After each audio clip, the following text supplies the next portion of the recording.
Recebam com uma salva de palmas Alessandro Góes.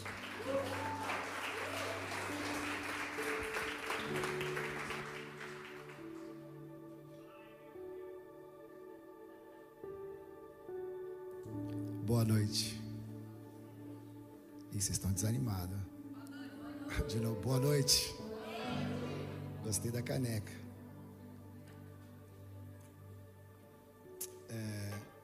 Para mim é sempre uma honra estar aqui. Prometo que hoje eu vou ser breve. Eu falo demais, né, cara? Eu tô me policiando, é verdade. Eu já consegui parar de gritar. Eu também já consegui falar mais devagar. Eu falava muito rápido. Aí uma pessoa um dia mandou uma mensagem para mim e falou assim: escuta, você pode gritar menos, que eu gosto de dormir ouvindo as suas mensagens.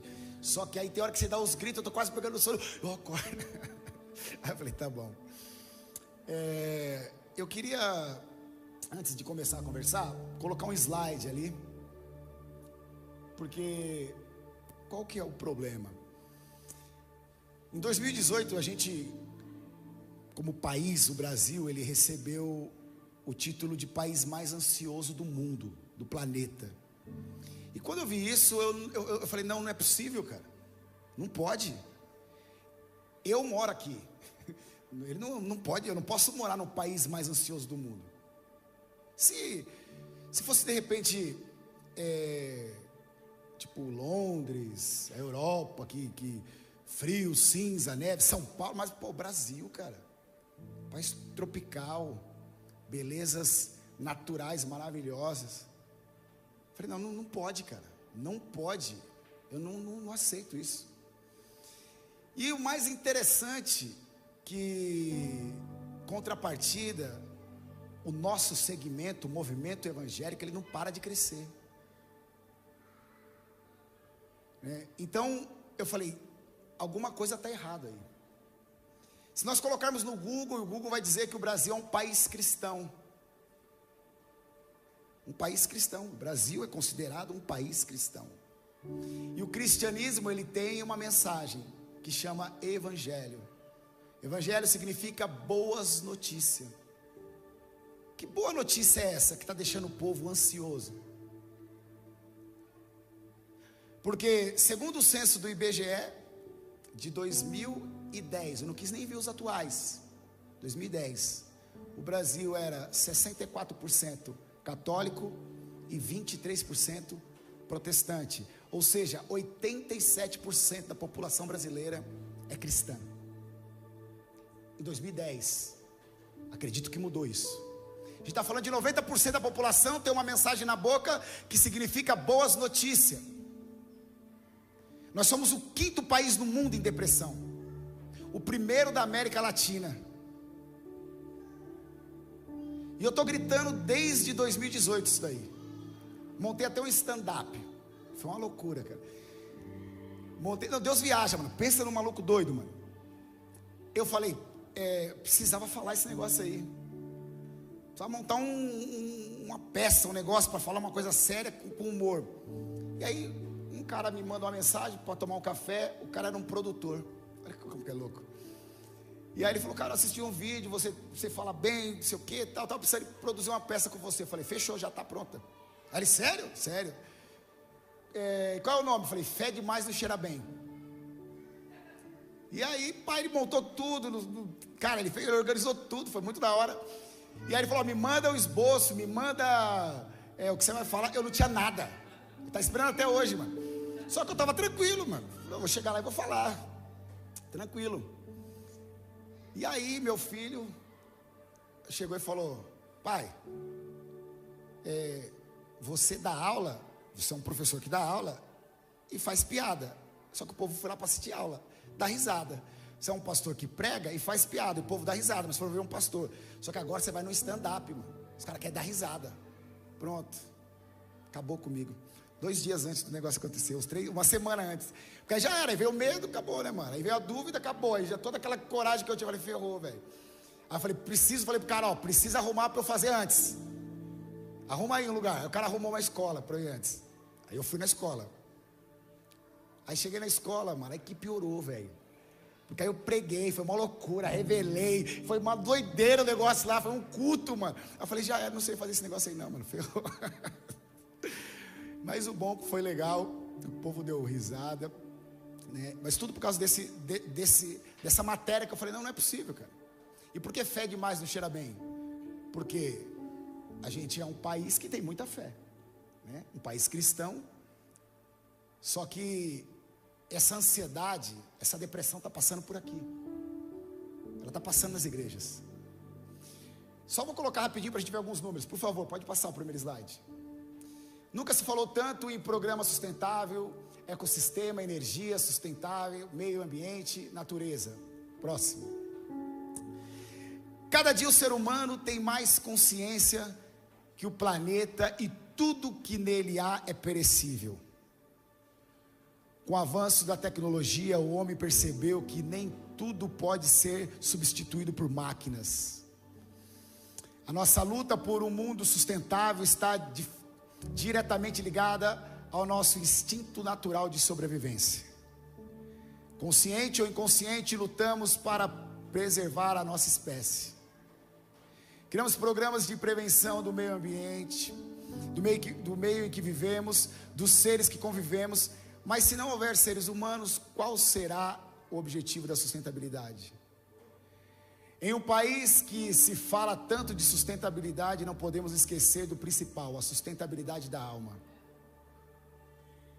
Infelizmente o Brasil é o país com o maior número de pessoas ansiosas do mundo. 18,6 milhões de brasileiros, ou seja, 9,3% da população convive com transtorno, segundo a Organização Mundial da Saúde. O relatório indica que a ansiedade é a segunda condição mental, depois da depressão, com maior incidência de incapacidade na maioria dos países analisados. O Brasil também ocupa o topo do ranking quando o assunto é o tempo de convivência com a incapacidade provocada por transtornos psicológicos. De acordo com a Organização Mundial da Saúde, fazem parte dos transtornos de ansiedade, as fobias, os transtornos obsessivo-compulsivo, toque, os ataques de pânico. Mas não é só isso. Estamos em 5º lugar no ranking do mundo, segundo a Organização Mundial da Saúde, quando o assunto é depressão. Exatamente assim, 11,5 milhões de brasileiros têm depressão. Estes dados podem parecer estranhos e destituídos da razão, pois vivemos em um país de belezas naturais, exuberante e de um clima tropical. Chega, tá bom, só isso aí que eu quero mostrar. A gente está falando de mais de 10% da população, de uma população de 90% cristãos. Que notícia é essa que a gente está trazendo? Qual é a boa notícia que está sendo falada? E aí, desde então eu tenho estudado, pesquisado, me inconformado. Eu não posso tomar forma desse mundo. Eu não me conformo com esse mundo. Então eu preciso transformar o meu entendimento. E aí olha que loucura. O que é religião? Religião é todo esforço humano para sensibilizar Deus. Tudo que eu faço para sensibilizar o divino é religião. Religião é quando eu tenho um desejo e sou movido por ele. Quando o meu ventre é o meu Deus. Quando a Bíblia fala que o ventre é o Deus, é porque é a fome, é o desejo, a necessidade. Então quando eu tenho necessidade e me movo por essa necessidade, isso tem um sério risco de me tornar um religioso. E aí então a gente cria dogmas, doutrinas, liturgias, cultos, para sensibilizar o divino, para conseguir saciar o nosso ventre, a nossa fome, o nosso desejo.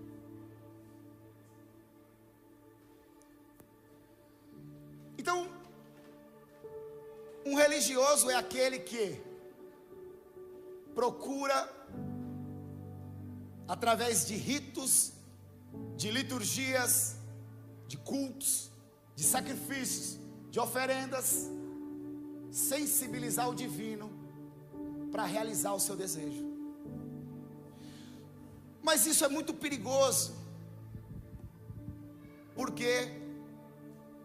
Porque Deus é só um meio para eu alcançar, para eu satisfazer as minhas carências. Quando eu venho para a igreja para buscar a minha vitória, Deus é só um meio, o meu foco é a vitória. Quando eu venho para a igreja para receber uma bênção, o que me move é a bênção, Deus é só um meio. E agora o que eu preciso fazer?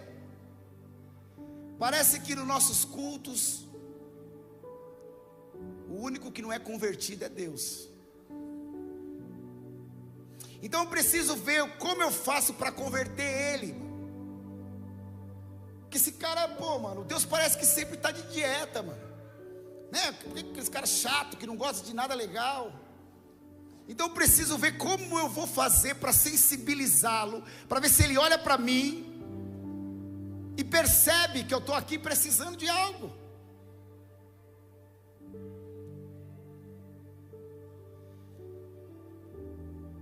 E eu vejo que a gente, eu não sei aonde, a gente se perdeu. Porque a gente tem vivido uma história que não é nossa. Não é nossa. A gente tem recebido uma mensagem que diz que você vai ser salvo amanhã. A pior mensagem que tem é a mensagem que amanhã você vai ser salvo. Amanhã você vai ter a sua vitória. Quando em Jesus voltar, a gente vai reinar na Nova Jerusalém, na Canaã celestial. Então eu preciso fazer o que para ir para o céu? Eu preciso fazer o que para receber a minha bênção, para receber a minha vitória? O que eu preciso fazer? Porque aí eu crio expectativas, eu começo a criar desejos, projetar sonhos. Só que Deus não se converteu a mim ainda.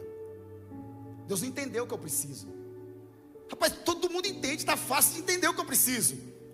Eu já falei com a minha mulher, eu já falei com o meu amigo, já falei com o meu pastor, eu já falei com o meu líder. Todo mundo entendeu o que eu preciso. É simples. Deus é poderoso, mano. É só ele fazer assim, ó. Rapaz, o cara pode tudo, por que ele não me ajuda? O que eu tenho que fazer?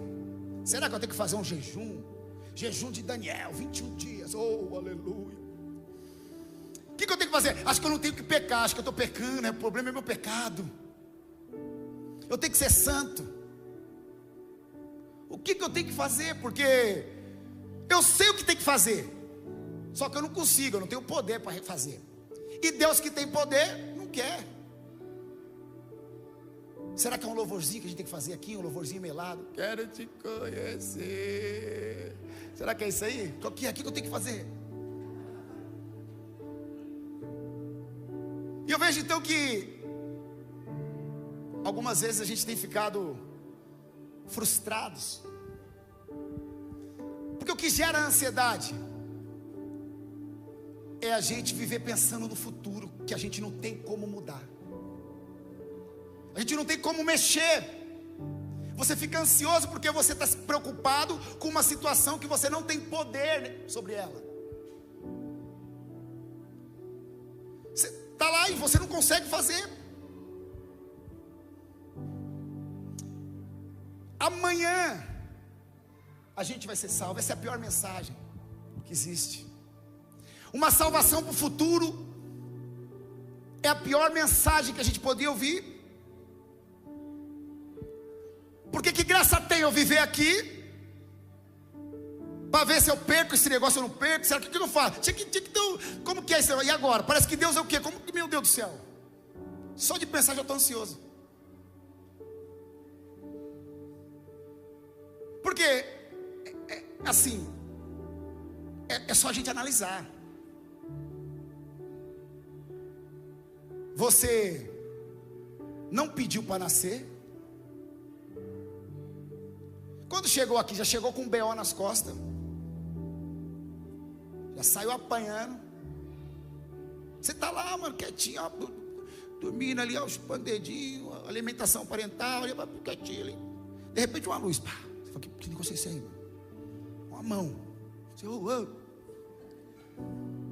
já sai de ponta cabeça, mano, dá uma sacudida. Paz. E quando você começa a ter um pouco de consciência, você fala assim, ó, você está indo para o inferno, hein, mano? Que loucura é essa? Por quê? Porque Adão pecou. E quem? Adão. Quem que é Adão? Conheci Adão. A gente está aqui agora, chega uma conta, ó, você vai pagar essa conta aqui, ó. Mas de quem que é essa conta? Zé das Couves, ele comeu lá, você tem que pagar. É justo eu pagar a conta que não é da minha? Não. E a gente entendeu isso. Só que é para amanhã só que a gente vai resolver isso. É só amanhã. E aí eu fico nesse desespero tentando resolver uma coisa que eu não tenho controle. Porque uns falam que você perde a salvação, então você tem que cuidar, hein? Cuida. Só que aí eu não consigo entender esse negócio aí. Porque outros falam assim, não, você foi salvo pela graça. Você foi salvo pela graça. Isso não vem de vós, é dom de Deus, não pelas obras, para que ninguém se glorie.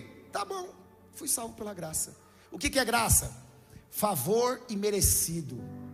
É um favor que eu não mereço. Então, se eu não mereço, o meu dever é perder. Como que eu não vou conseguir perder aquilo que eu não merecia? O negócio já diz, ó, você não merece. Então para que me deu? Não, se isso aí fosse verdade, eu ia chegar no céu, meter o dedo na cara de Deus e falar, Deus, quem mandou você me salvar? Primeira coisa é quem mandou você me nascer. Porque eu não queria nem nascer. Mano, quem mandou você me nascer? Aí me nasce, me joga um BO na mão. E agora é o seguinte, você falou, você não merece, eu vou te dar. Rapaz, então não dê, mano. Se eu não merecia, para que você vai dar um bagulho que eu não mereço? Imagina, você não sabe dirigir. Aí eu pego a chave do carro e falo assim, Tó, vai lá comprar um pirulito para nós aqui. Você fala, não, não vou, não sei dirigir. Vai lá, meu, eu não sei dirigir. O que vai acontecer quando você pegar o carro? Você vai bater. O seu dever é bater. Você não sabe dirigir. Você não sabe dirigir. O seu dever é bater. Aí você bateu o carro. Polícia. Não, vai pagar, mano. Aí vamos lá, chegou na polícia. Aí os delegados, aí o degolado falou, ó. Aí é o seguinte, eu vou falar assim, quem vai pagar é ele. Ele que bateu, não fui eu. Aí o degolado vai falar assim, ei, mas por que você deu o carro para ele? Você sabia que ele não sabia dirigir? Eu sabia. Você sabia que ele não tinha carteira? Sabia. Então você deu de graça, cara. Quem mandou você dar? A culpa é sua. A responsabilidade é sua. Ninguém mandou você dar. O cara não sabia dirigir. A responsabilidade é sua. Deu de graça. Então é o seguinte, como eu vou perder a salvação, mano? Se eu não merecia. O meu dever é perder, mano. Acabou. E aí a gente não entende, porque a Bíblia diz assim, ó, você quer perder a sua salvação? Tenta se salvar. Está escrito, sabia disso ou não? Está escrito assim, ó, quer perder a sua salvação? Tenta se salvar. Você quer salvar, se perca, mano. Viva. Está escrito isso. Está escrito isso. Porque é uma coisa doida, mano. Como que eu vou te dar um bagulho que você não tem, não podia ter? E vou cobrar de você alguma coisa? Não faz sentido. E aí nessa história que nos contaram, esse cristianismo que falaram pra gente, é o seguinte: parece que Deus é um cara meio assim, desorganizado, um pouco incompetente. Por quê? Porque ele estava lá no céu, não sei fazendo o quê, de repente construindo alguns cosmos, alguns universos, e de repente chega um anjo correndo lá, pai, o que foi? O menino lá comeu a maçã, comeu a erva, comeu tudo lá. Aí, o que aconteceu? Meu Deus do céu. Aí Deus fala assim: meu Deus do céu, e agora? Ai meu Deus, errou, o homem pecou, e agora o que eu vou fazer? Meu Deus do céu. Aí Deus vai orar: Deus me ajuda.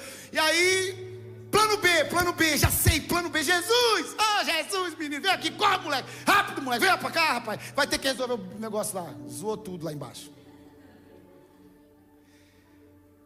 Porque parece que é isso aí, Jesus é o plano B, porque, e se o menino tivesse comido a maçã, não é maçã, mas eu falo maçã para ficar engraçado, se tivesse comido a maçã, não é maçã, porque senão vai falar que era maçã, então comeu a fruta, então já era, se não tivesse comido a gente não estava aqui, ou ia ficar todo mundo no jardim, ia ser embaçado, hein mano, ia ter que ser o jardim, cara, não faz sentido, mano. Deus foi pego de surpresa, e agora? Aí o pior é isso, sabe qual que é o pior? É que se não fosse nós, mano, Deus estava ferrado. Se não fosse nós, cara, porque a gente está ajudando ele, porque, é nós, a gente defende Deus, está pensando o quê? É Deus acima de tudo, Corinthians campeão paulista, a gente se não é nós, Deus estava ferrado, porque a gente precisa agora ajudar Deus. Vamos ajudar Deus a fazer o quê? Resolver o problema que ele não pôde resolver, porque Deus era incompetente. Deus só tinha 2 ovelhas, mano. Ele tinha só 2 ovelhas e ramilou. Não, porque a gente fala que o negócio é igreja, é culto. Então vamos resolver. Primeira igreja tinha culto todo dia, palavra top, era o cara, hein? Era Deus, todo dia na viração do dia ele descia lá para falar com culto. Quem fazia o louvor lá eram os anjos. Imagina. E não funcionou. Aí nós, agora a gente vai resolver isso aí. Agora a gente resolve isso. O que a gente precisa fazer então para sensibilizar Deus, para a gente conseguir o que a gente quer? O problema, sabe qual que é? É que nós naturalmente somos desejosos. O ser humano é descartável. Nós somos perecível. A gente deseja o tempo todo. Você está aí e você deseja respirar. Você tem falta de ar se você não respirar. Você vai desejar beber água. Você tem sede porque você vai transpirar. Você vai desejar comer, transar, correr. Nós somos desejosos, nós somos faltantes. O ser humano é desejoso. Então a pior coisa que tem é ser movido pelos desejos. A pior coisa que tem, a pior desgraça que tem é ser guiado pelos desejos. Porque sempre a gente vai estar desejando. Sempre a gente vai estar desejando.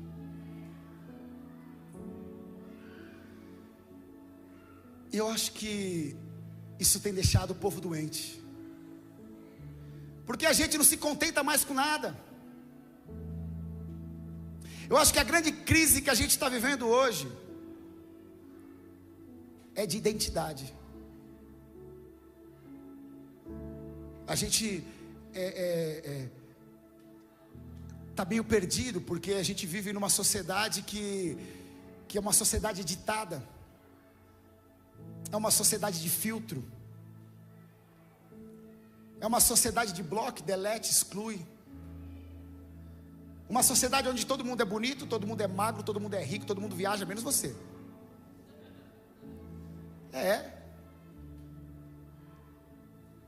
E aí então a gente tem o gênio da lâmpada, que é Deus.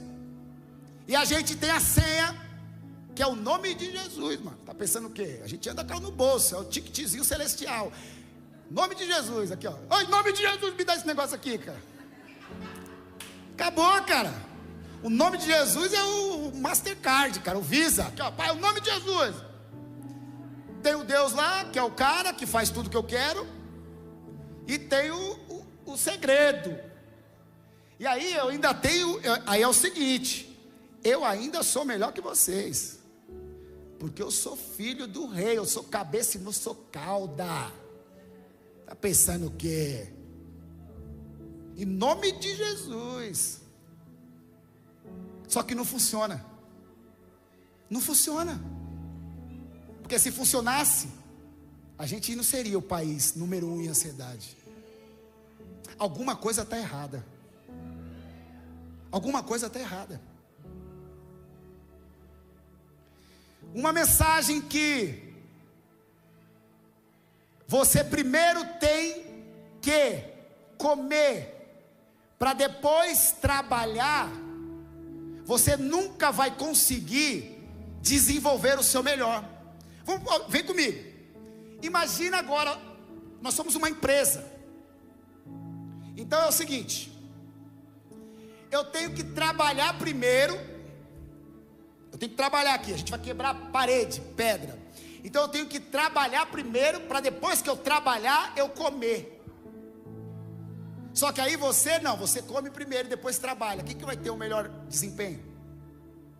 Quem comeu primeiro, quem se nutriu, quem recebeu os nutrientes. Ei, deixa eu falar um negócio para vocês aqui. Deus não é irresponsável não. E Ele sabe o que Ele está fazendo. Deus, Ele faz tudo segundo o que Ele é. Deus, Ele não criou primeiro a fome e depois a comida. Ele não criou primeiro a vaca, e a vaca estava com fome, falou, e agora, meu Deus do céu, o que eu faço? Vou fazer capim. Deus não criou o peixe, ficou com o peixe na mão, falou, e agora, onde eu ponho esse peixe? Meu Deus, o que eu faço? Eu vou fazer um rio, pôs um rio. Não! Deus primeiro criou o ecossistema. Primeiro criou o peixe. Não, primeiro criou o rio, os mares, depois Ele pôs o peixe. Primeiro Ele criou o capim, depois Ele criou a vaca. A primeira palavra da Bíblia é Bereshit. Be quer dizer casa. Betel, casa de Deus. Belém, casa do pão. Betesda, casa de misericórdia. Ba quer dizer casa, ou seja, a primeira coisa que Deus faz é uma casa e depois Ele constrói o homem. Deus, Ele não dá fome. Deus, Ele primeiro dá o alimento. Ele não foi pego de surpresa. Ih, caramba, veio a fome, e agora? Não. Deus não foi pego de surpresa. Primeiro Ele fez o alimento, depois a fome. Deus nunca vai te dar um problema sem antes não dar a solução. É assim que funciona. E a Bíblia diz que Ele já nos deu tudo que diz respeito à vida e à piedade. Acabou, velho. Se Ele já me deu tudo, então eu não preciso mais de nada. Então eu não sou um pedinte, eu não estou faltoso. Só que olha o que aconteceu. Deus faz o homem à sua imagem, conforme a sua semelhança. E por o homem ser a imagem e semelhança de Deus, o homem fazia o que ele tinha que fazer. E a primeira coisa que Deus fala para o homem, Gênesis 1:26, frutifique, multiplique, encha a terra e governe. A primeira palavra que o homem ouve de Deus é frutifique. Satanás, o cara é ligeiro, pensa no vagabundo malandro. O que ele fez? Ele não mudou os personagens, ele só trocou o roteiro, ó. Por quê? A primeira palavra que Deus falou para o homem foi frutifique. Qual que é o substantivo? Fruto. Qual que é o verbo? Frutificar. Satanás deixou o mesmo substantivo para o homem olhar o substantivo e achar que estava fazendo certo. Só que ele mudou o que? O verbo. Ele disse para o homem: não, você precisa comer primeiro. Primeiro você recebe, para depois você ser quem você é. Primeiro você precisa fazer, para depois você ser. Só que não era assim. O homem era, por isso fazia.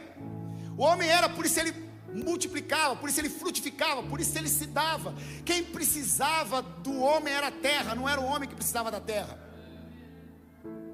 Só que Satanás muda, e ele diz: não, primeiro você precisa comer, para depois você dar. Então você primeiro precisa vir no culto da vitória para receber a sua bênção, para depois você...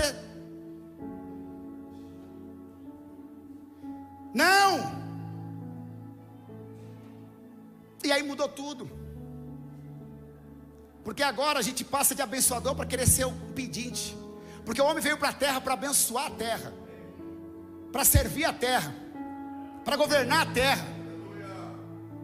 E agora Satanás: não, primeiro você precisa receber da terra, para depois você governar ela. O que era o fruto? O fruto era para ele olhar aquilo, e ele vê uma pequena semente cair na terra. E aquela pequena semente vira uma árvore, e aquela árvore dá vários frutos, e esses frutos, várias sementes. Agora olhe isso e faça agora você assim. Só que Satanás muda e inverte a cabeça do homem. E agora o homem então ele precisa fazer para depois ser. Ou seja, eu preciso comer para depois eu ser. Eu preciso receber para depois eu fazer. Não, ele já era, ele já fez, já está. Imagina como que você vai conseguir trabalhar bem se para você desempenhar o que você foi feito. Preste atenção. Um caroço de laranja, se você plantar ele, vai nascer o quê? Um pé de laranja. Dentro do caroço de laranja tem tudo o que precisa para ser um pé de laranja: caule, folha, tronco, fruto, tudo. E ele foi feito para nos servir. A Bíblia diz que nós somos a coroa da criação, o que Deus fez de melhor. Será que falta alguma coisa em nós para ser quem somos? Não. O problema é que nós somos um caroço de laranja numa plantação de beterraba, querendo dar jabuticaba. Cuidado para um pecuarista querendo tirar leite da gente. E aí não vira, aí não funciona. Você acha que Deus não sabe o que está fazendo? Quem aqui começa um projeto para dar errado? Pessoal, vamos começar um projeto. O pastor, ora aí, em nome de Jesus vai dar errado. Quem faz isso? Se a gente que é burro, a gente não faz isso. A gente vai lá, vamos fazer, vai dar certo. Imagine Deus, mano. Será que Deus vai começar um projeto para dar errado? Será que Deus perdeu a mão e vacilou?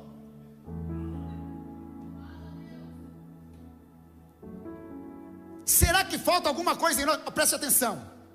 A Bíblia diz que Deus não é homem para que minta, e nem filho do homem para que se arrependa. Então Deus não pode mentir. Uma das pilares do seu trono é verdade. Se ele mentir, já era. E aí é o seguinte: ele diz que terminou no sexto. Ele acabou, ele fez tudo, acabou. Ele acabou, sentou, acabou. E aí teve o primeiro problema. E qual que foi o primeiro problema? Ele olhou e falou assim: ixi, mano, o cara está só. Não é bom que o homem esteja só. Porque lá, o jacaré tem a jacaroa, o elefante a elefoa, o cavalo a cavoa, o pinguim a pingoa, e o homem não tem ninguém. E aí então, e agora? O homem tem um problema. Quem poderá nos defender? Deus falou. Aí depois ele mesmo respondeu: não constava com minha astúcia. E aí, como a gente vai resolver o problema dele? Deus falou assim: dorme, descansa. E da onde ele tirou a solução do homem? De dentro dele. O homem tinha um problema. Qual que era o problema? O homem estava só, não é isso que a Bíblia diz? Não é bom que o homem esteja só. O primeiro problema da humanidade: o homem estava só. E Deus mostrou como resolve. Falou: escute, para aí. Se a veste não, mano, deita aí, dorme.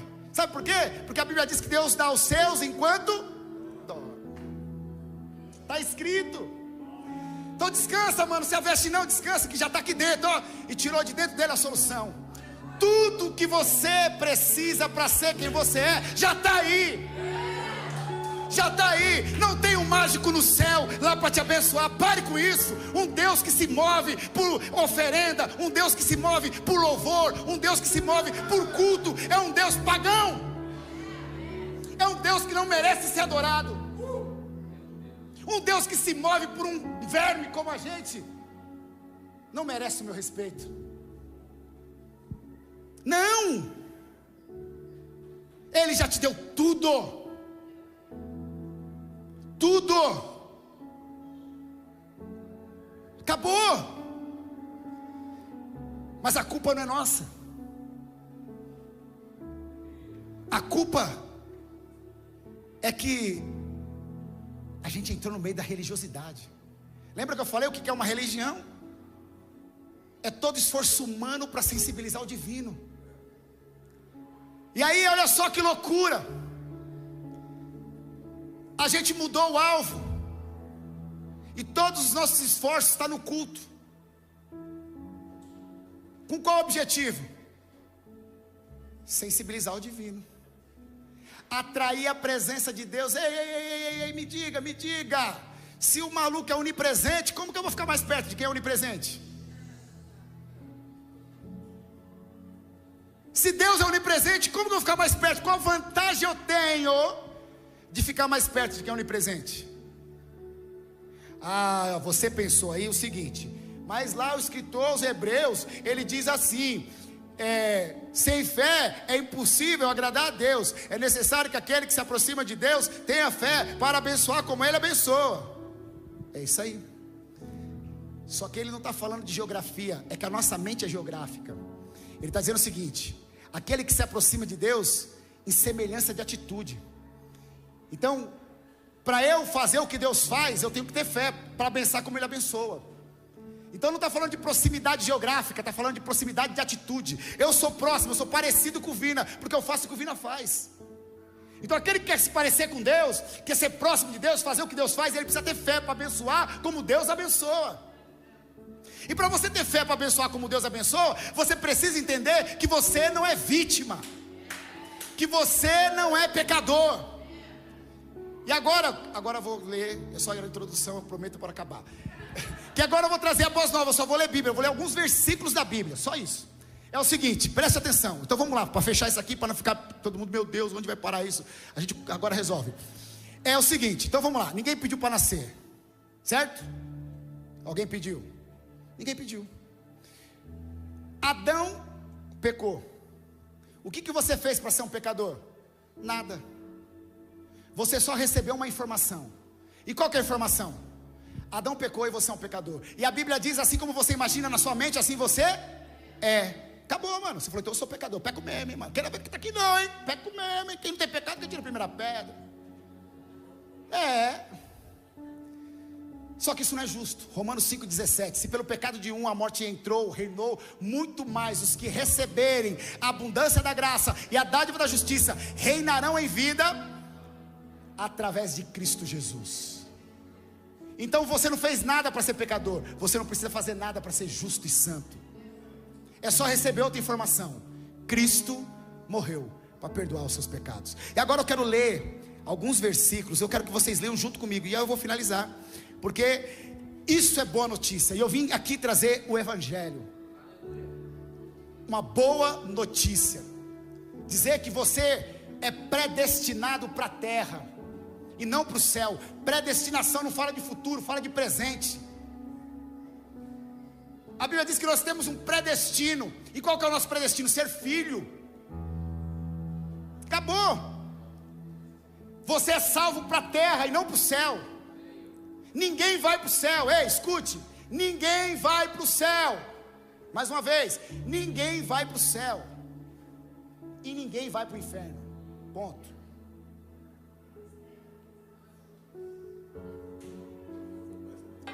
Ninguém vai para o céu e ninguém vai para o inferno. Ponto. Por quê? Porque céu é a nossa origem. Jesus falou isso, eles não são de lá, assim como eu também não sou. E assim como você enviou a mim, eu também vou enviar eles. Jesus tinha uma missão, veio aqui, cumpriu, e ele fez o quê? Voltou para o céu. Então a gente não vai para o céu, a gente volta para o céu, só vai para lá que não é de lá. Eu não vou para minha casa, eu volto para minha casa, porque lá é minha origem. Nosso problema é origem e destino. Se eu não sei da onde eu vim e para onde eu vou, eu estou o quê? Perdido. E agora eu vim trazer aqui a salvação. Para quê? Para você viver aonde? Na terra. Porque a gente acabou de ler aqui Romanos 5,17. Vai reinar em vida. Vida. Pai nosso que estás no céu, santificado seja o seu nome, venha a nós o teu reino, seja feita a sua vontade. Aonde? Aqui na terra. O céu pertence a Deus, mas a terra ele entregou aos homens. Tem que parar com essa mensagem futurista de amanhã, de depois. Não! É escapismo. É hoje. Hoje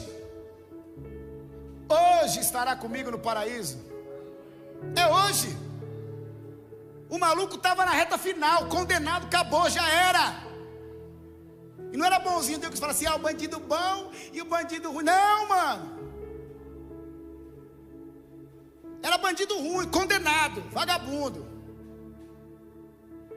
Só que para Jesus, bandido bom é bandido no céu. Ele inaugurou o céu com San Dimas, o primeiro vida louca da história. Então vamos lá. Por gentileza, Isaías 46, 9 e 10. Isaías 46, 9 e 10. Olha só. Lembra-se das coisas passadas, das coisas muito antigas. Eu sou Deus e não há nenhum outro. Eu sou Deus e não há nenhum como eu. Desde o início faço conhecido o fim, desde o tempo remoto o que ainda virá. Olha que loucura. Deus está falando assim, eu faço primeiro o fim, para depois fazer o começo. Você acha que ele perdeu a mão? Você acha que ele estava vacilando? Não, escute, agora outra coisa, presta atenção. Se você acha que a sua vida está ruim, se você acha que está passando por dificuldade, está no começo, porque o fim é melhor que o começo, a Bíblia diz. A Bíblia diz que o fim é melhor que o começo, e ele fez o seu fim, ele já fez o seu fim. Se está ruim agora, é que está no começo, porque o fim vai ser melhor. É o que ele diz. Vamos lá. Filipenses 4.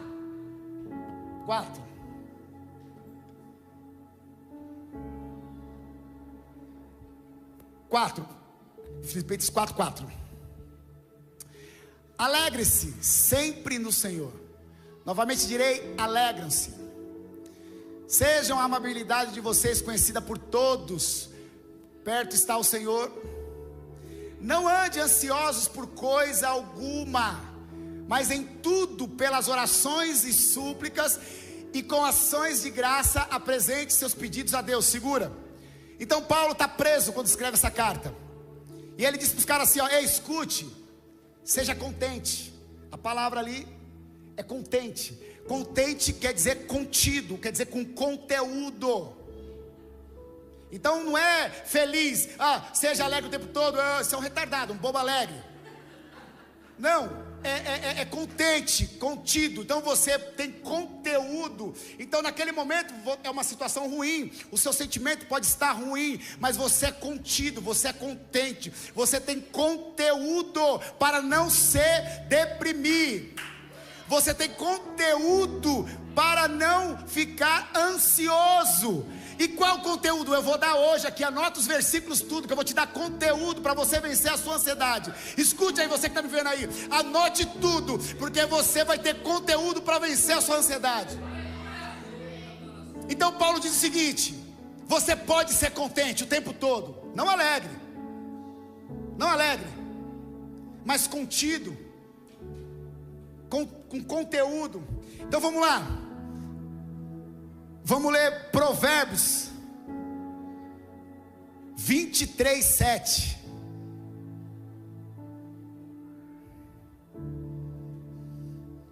Pois ele só...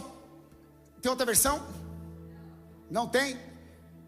Ali está dizendo o seguinte: assim como você imagina na sua mente, assim será. Vamos lá, Filipenses 4:7. Então, como vencer a ansiedade? Como eu vou vencer esse mal que está assolando nosso país? Sendo feliz, sendo contente, ou seja, tendo conteúdo.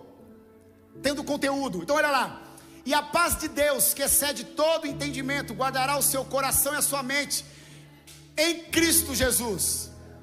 Tá, aí a gente pergunta: como que essa paz vai guardar minha mente? Como? Filipenses 4:8.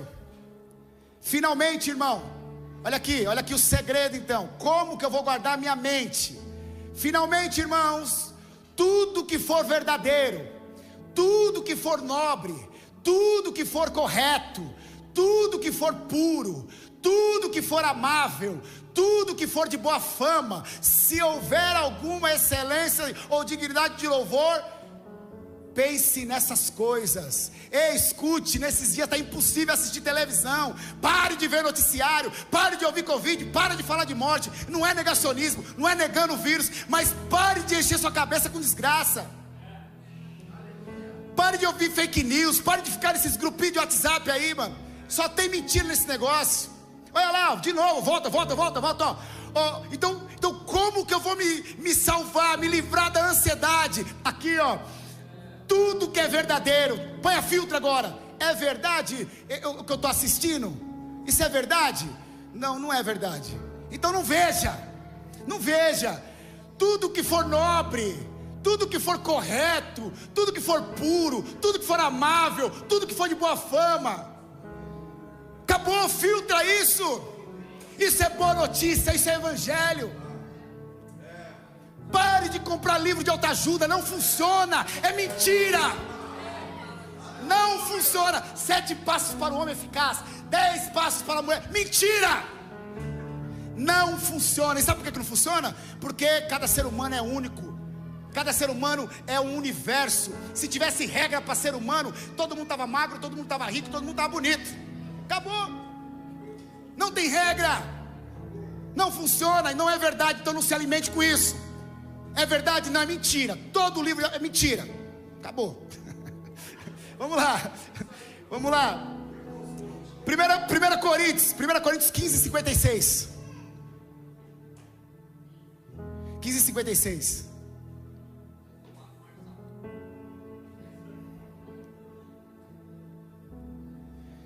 O arguilhão da morte é o pecado, a força do pecado é a lei. Preste atenção. Por que você não consegue parar de errar? Por que você não consegue? Por causa da lei, por causa do não pode. Deus nunca trabalha no negativo, a lei não aperfeiçoa nada.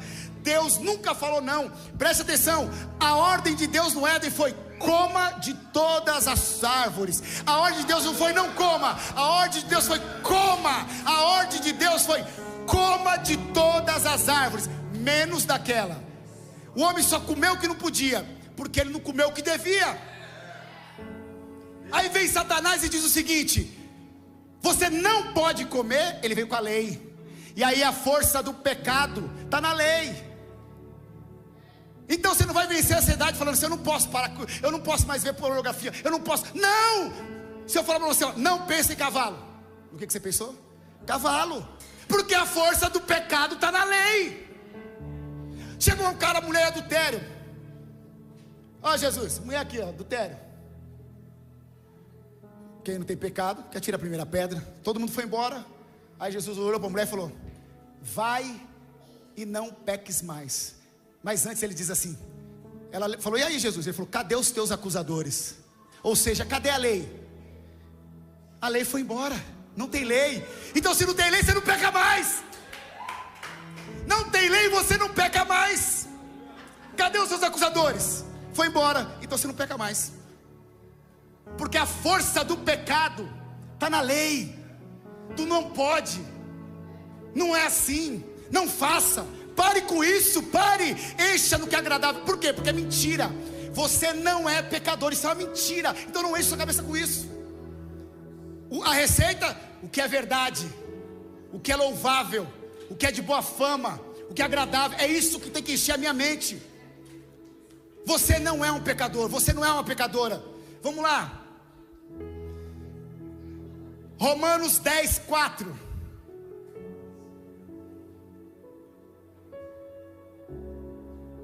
Porque o fim da lei é Cristo, para a justificação de todo que crê. O que você tem que fazer para sair da lei? Ou seja, para parar de ser pecador. Porque só tem pecado quando tem lei. Só tem pecado, a força do pecado é a lei. E em Cristo acabou. E o que eu tenho que fazer? Crer. Da mesma maneira que você creu que você é um pecador por causa de Adão. Você conheceu Adão? Você viu Adão? Você viu? Ninguém viu, mano. E por que você recebe isso numa boa? Não, sou pecador mesmo. Sou. E fica com raiva quando eu falo que você não é. Mano, se eu estou errado, fique feliz que eu estou errando pro seu bem. Poxa, eu queria que o cara errasse assim para mim. Pro bem, né, mano? Eu estou te tirando do inferno, você quer ir para lá, mano? Vai lá. Romanos 8:1. Romanos 8:1. Romanos 8:1. Porque agora já não há condenação para os que estão em Cristo. Vamos lá.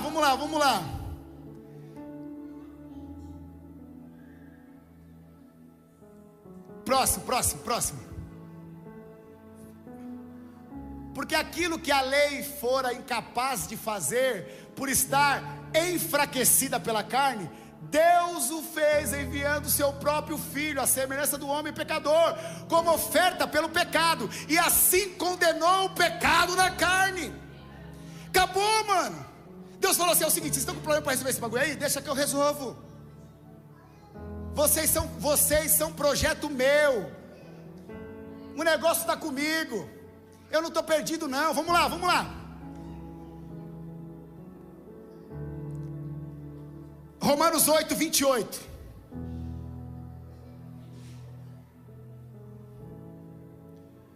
Romanos 8:28. Sabemos que Deus age em todas as coisas para o bem daqueles que amam. Pera lá, segura aí. Será que é isso mesmo? Deus age em todas as coisas? Mas eu perdi meu emprego. Mas Deus age em todas as coisas. Outra versão diz: todas as coisas cooperam para o bem daqueles que amam a Deus e foram chamados segundo o seu propósito. Ei, escute, de repente o negócio está errado, sabe por quê? Porque você está no lugar errado. Vamos imaginar que nós somos um pomar. Você é uma laranja e eu uma acerola. Aí eu olho e falo: puxa, eu estou em pecado. A parte cítrica. Olha a laranja, que grandona, bonita, cheia de caldo, de suco, amarela. Eu aqui pequenininha, vermelhinha, enrugada. Estou em pecado. Não. Laranja é laranja, acerola é acerola. Acabou. Melancia é grande? Melancia é grande? Depende. Tem melancia pequena, que se comparar com outra melancia. O limão é pequeno? Depende. Se comparar com outro limão. Agora, se comparar o limão com a melancia, o limão vai ser pequeno. Mas o limão pode ser muito grande comparado com outro limão pequeno. Uma melancia pode ser muito pequena comparado com a melancia grande. Qual que é o gabarito da vida perfeita? Aonde você está medindo a sua vida? Para saber que deu errado, para falar que Deus te abandonou, que Deus não gosta mais de você, que Ele te esqueceu. Ei! Qual que é o gabarito da vida perfeita? Para eu falar que a sua vida deu errado, eu tinha que ter o gabarito da vida perfeita. A vida certa é essa daqui. Coloco do lado da sua e vou falar assim: opa, pera lá, a sua está errada. Como que eu vou falar que a sua vida deu errada, se eu não sei qual é a vida certa? Qual é a vida perfeita? Imagina um besouro rola bosta, vai num culto pentecostal de coach tradicional e uma loucura toda lá, e aí o cara fala pro besouro rola bosta assim: ó, você é águia, mano, você não é rola bosta não, você tem que voar. E aí o besouro rola bosta, eu sou águia. E ele não rola nem bosta e nem voa, mano. E aí ele vai ficar o quê? Ansioso, depressivo. Não. Você é perfeito, você é perfeita aonde você está e quem você é. Deus não errou, não estourou camisinha, não foi nada disso. Não, você é arma secreta dele, projeto do céu. Vamos lá, continua. Pois aqueles que de antemão conheceu, então não foi a camisinha que estourou não, ele já tinha te conhecido antes. Também os predestinou. Então é o seguinte, vamos perguntar para a Bíblia. Eu não entendo nada desse negócio aqui não. Ele falou que não me predestinou. Ô Bíblia, qual que é o meu predestino? Aí ela falou lá, ó, ele me predestinou para ser conforme a imagem do seu filho. Eu tenho um predestino, é ser filho de Deus na terra. E olha que ele diz lá, ó, e a fim de que ele seja o primogênito entre muitos irmãos. Próximo. E aos que predestinou também o chamou, e aos que chamou também o justificou, e aos que justificou ele também glorificou. Que diremos pois diante dessas coisas? Se Deus que fez tudo, que é o dono do brinquedo, que é o dono do jogo, que é o cara, se ele é por nós, quem será contra nós?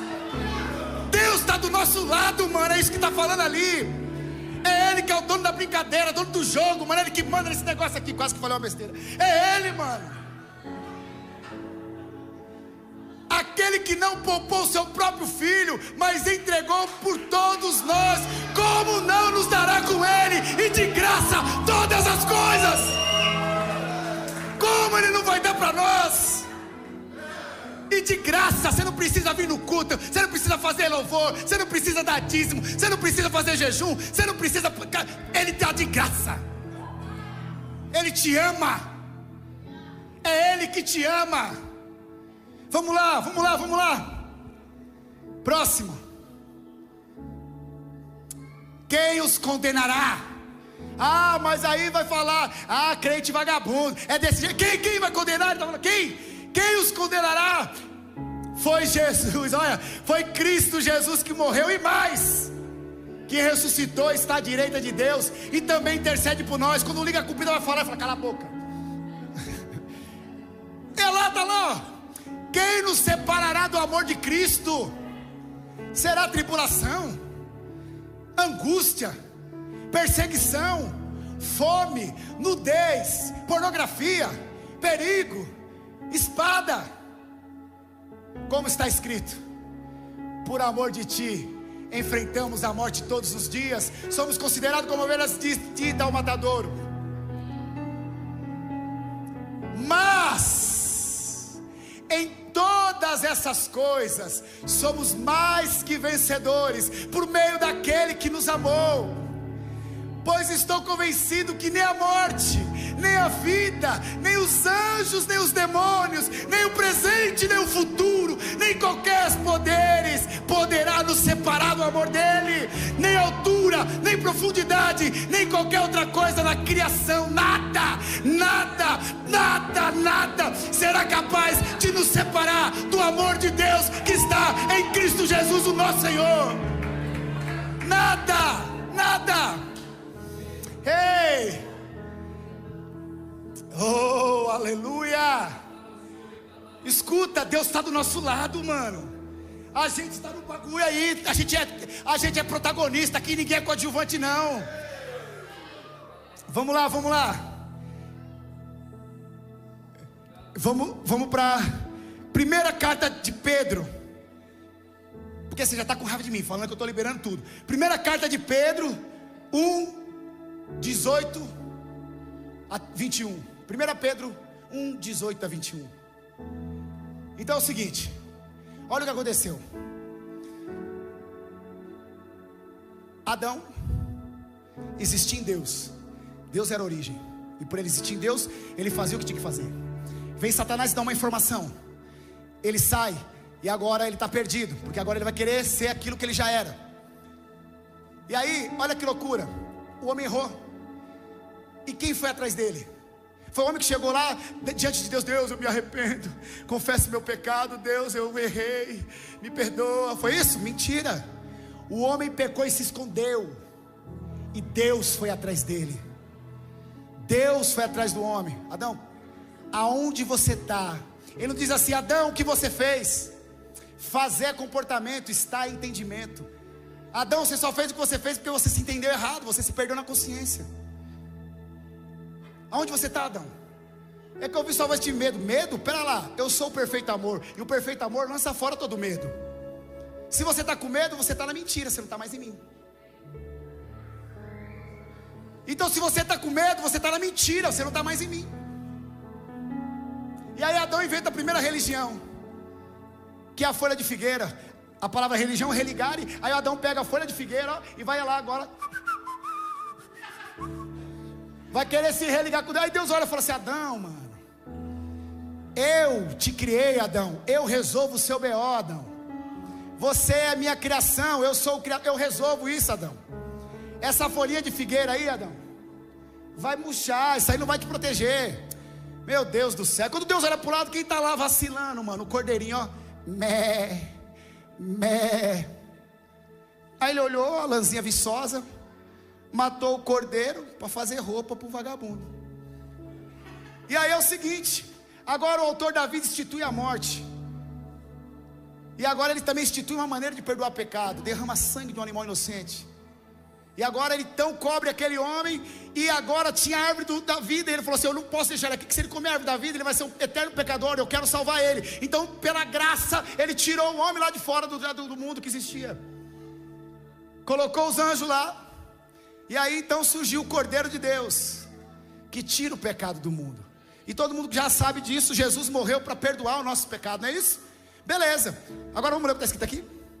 Pois vocês sabem que não foi por meio desta coisa perecível, como prata ou ouro, que vocês foram redimidos da sua maneira vazia de viver, transmitida pelos seus antepassados, mas pelo precioso sangue de Cristo, como um cordeiro sem mancha e sem defeito, conhecido antes da criação do mundo. Olha que loucura, ele foi morto antes da criação do mundo, ou seja, antes de você pecar, ele já estava perdoado. Conhecido antes da criação do mundo, revelado nesses últimos tempos em favor de vocês.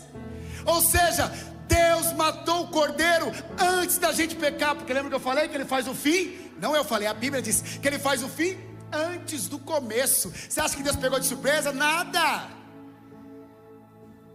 Ele resolveu o pecado antes de ter problema com o pecado. O pecado já está resolvido, está ali, está lá. Vamos lá, vamos ler mais um. Apocalipse 3:8. Apocalipse 3:8.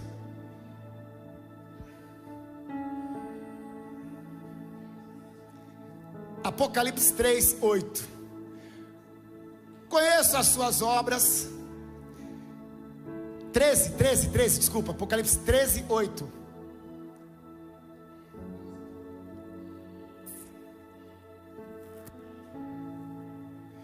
Todos os habitantes da terra adorarão a besta, a saber, todos aqueles que não tiverem com seus nomes escritos no livro da vida do Cordeiro, que foi morto desde a criação do mundo.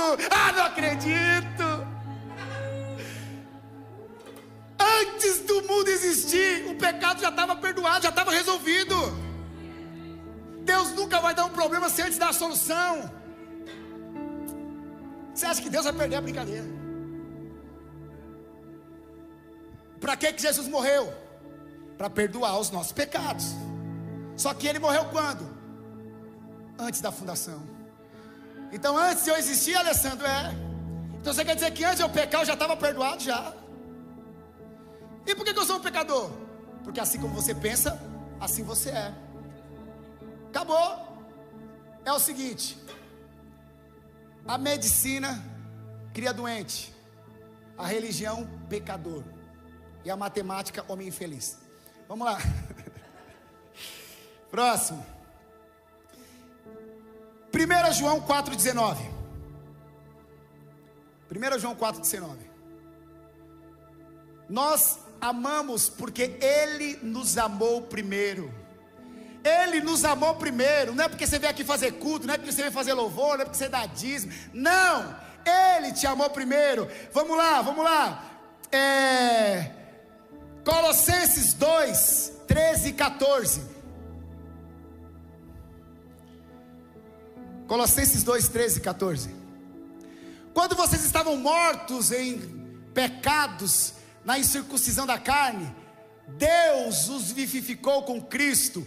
Ele nos perdoou todas as transgressões e cancelou a escrita de dívida que consistia em ordenanças e que nos era contrária. Ele removeu pregando-a na cruz. É Ele que fez isso. Olha lá, Efésios 2 em diante. Efésios 2. Nos quais costumávamos viver quando seguiam a presente ordem deste mundo e o príncipe do poder do ar, o espírito que agora está atuando nos que vivem na desobediência. Anteriormente todos nós também vivíamos entre eles, satisfazendo as vontades da nossa carne, seguindo os seus desejos e pensamentos. Como os outros, éramos por natureza merecedores da ira. Todavia Deus,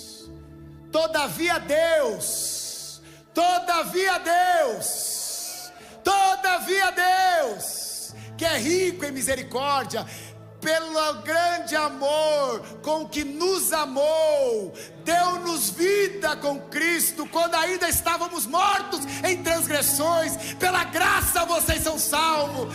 Deus nos ressuscitou com Cristo e com Ele nos fez assentar nas regiões celestiais em Cristo Jesus. Próximo.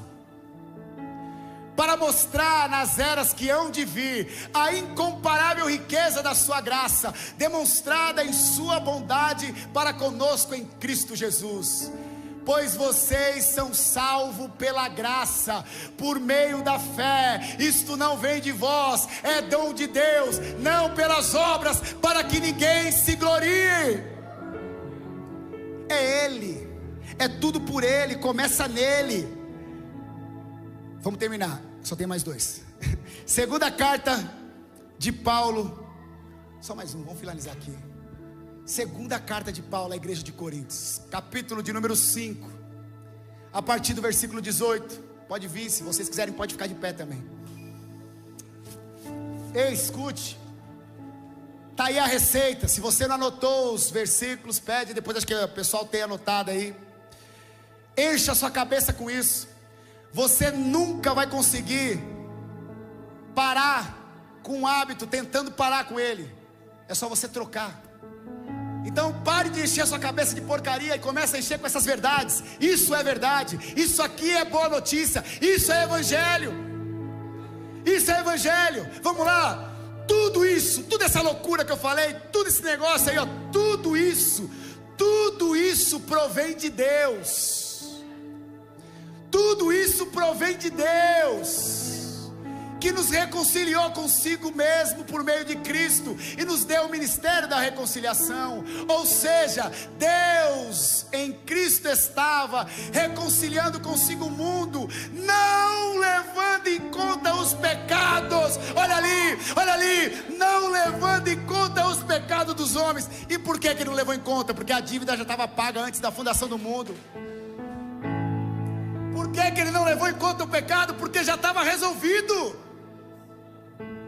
Já estava resolvido. Volta lá de novo, volta lá.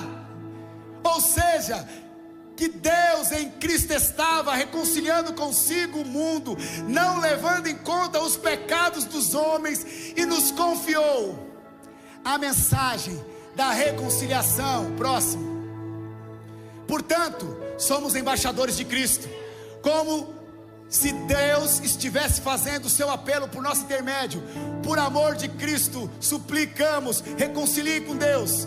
Aí é o seguinte, aí ele falou, tá bom, você que ainda está aí, achando que o problema é pecado, Deus falou assim, o problema é pecado? Então olha o que ele fez, o problema é pecado, ele falou assim, ó, tá bom, o problema é pecado? Volta lá, o próximo. O problema é pecado? É, então eu me torno pecado. Ele falou assim, ó, Deus tornou o pecado para que nós que tínhamos pecado, Deus tornou o pecado para que nós, aquele que não tinha pecado, para que nele nos tornássemos justiça de Deus. Qual que é o problema? É o pecado? O problema é pecado? Então eu me torno pecado. O problema seu é pecado? Então eu me torno pecado. Para que, Deus? Para você ser justiça. Eu me torno pecado para você ser justiça. Escute, o pecado só tem força na lei. E agora eu libero uma palavra para sua vida: não peques mais. Você está liberado. Você não tem acusação sobre a sua vida. Não existe condenação, porque você está em Cristo Jesus. Ei, vai e não peques mais. Ei, calauassara canalavassura lá mandarás. Vai e não peques mais. A força do pecado é a lei. E hoje a lei foi destruída, porque a verdade ela triunfa. Isso é evangelho. Isso é boa notícia. Isso é boa notícia. Só que o melhor de tudo isso é que ele falou assim, ó: ei, escute aí, eu não vou deixar vocês sozinhos não. Eu sei que o negócio é embaçado. Se você crê no que eu estou falando, eu vou para o Pai, mas eu não vou deixar vocês órfãos. Eu vou enviar o Espírito da verdade, que o mundo não pode receber, mas Ele estará em vós e habitará em vós para sempre. Ei, feche seus olhos agora, porque Deus, como Ele é o dono da brincadeira, Deus, como é o dono do jogo, Ele não vai deixar esse B.O. na sua mão não. Ele vai te dar poder. Ele vai te dar poder para você conseguir vencer a sua mente, porque o pecado já está vencido. O problema não está no pecado, o problema está na sua mente. E hoje cadeias serão quebradas, grilhões serão quebrados, porque o Rei soberano de Israel está aqui hoje. E aonde Ele está, cadeias se rompem, grilhões se quebram. O pecado foi vencido, e não foi por nós, não foi pelo nosso culto, não foi pela nossa oferta, não foi com ouro, não foi com prata, foi com o sangue carmesim de Cristo Jesus. Feche seus olhos. E a Bíblia diz assim: esses sinais seguirão os que creem. Não é o que sente, é o que crê. A Bíblia conta que Jesus estava sentado num poço e uma mulher foi tirar água, e ele pediu água para ela. Jesus encontrou uma mulher samaritana, e ele pediu água para ela, e ela disse: ei, como você me pede água? Você, sendo judeu, fala com uma samaritana. E ele diz: ô mulher, se tu soubesse quem te pede água, em ti nasceria uma fonte. O que isso quer dizer? Isso quer dizer que todos vocês que estão aqui tiveram um encontro com Jesus. Ainda que foi hoje a primeira vez que você veio aqui, você encontrou Ele. E quando você encontra Ele, você tem uma fonte. A fonte é o Espírito dele, já está em você. O Espírito dele está aí. Todos que encontraram com Jesus, nasceu uma fonte. O Espírito dele está em você. Só que a fonte, ela é pequena, ela só dá para saciar você. Só que Jesus diz assim: ei, escuta, se vocês creem em mim, como diz as Escrituras, do seu interior fluirão rios de água viva. Rios de água viva. Agora vamos voltar para o começo da conversa, que eu comecei falando que a gente estava sendo movido pelo nosso ventre, para os nossos desejos. Mas agora você entendeu que você não precisa buscar nada lá fora, que Ele está aqui dentro. E agora você não vai mais fluir pelo ventre, mas você vai fluir pelo rio, que vai sair do seu ventre. Isso é a presença manifesta do Espírito.